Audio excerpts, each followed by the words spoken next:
महालया अमावास्या 21 सेप्टेम्बर 2025।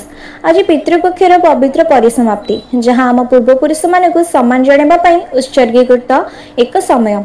सर्वपितृ अमावास्या भाव में जनाशुना एक दिनटी एक गभीर अवसर जो मृतकों प्रति कृतज्ञता प्रकाश करी सेमानक शांति एवं मुक्ति प्रार्थना करूँ।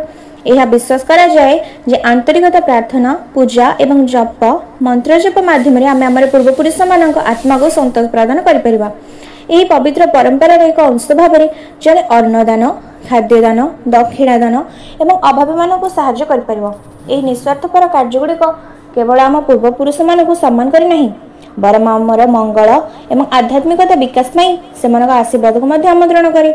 यही संपर्क को आहरी गभीर करने सन्ध्या गजेन्द्र मुख्य पथ पाठ करने अत्यंत लाभदायक। यही कालजयी शास्त्र विश्वास एवं भक्तिर विजय को प्रतीक करे जहाँ परम मुक्ति पाई नेतृत्व नहीं थाए जहाँ आज आम आमर पूर्वपुरुष मानक हृदय प्रार्थना करूँ।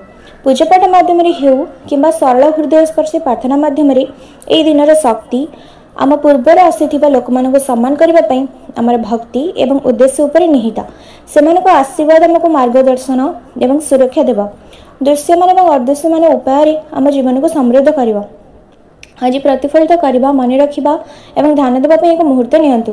यह दिन स्मृतिर उष्मता एवं दिव्य आशीर्वादर आलोकतार परिपूर्ण हो। आम पूर्वपुरुष माने शांति विश्राम नियंतु एवं अनंत कृपा सहित आमको आशीर्वाद कर चलतु। शुभ महालया। जय जगन्नाथ।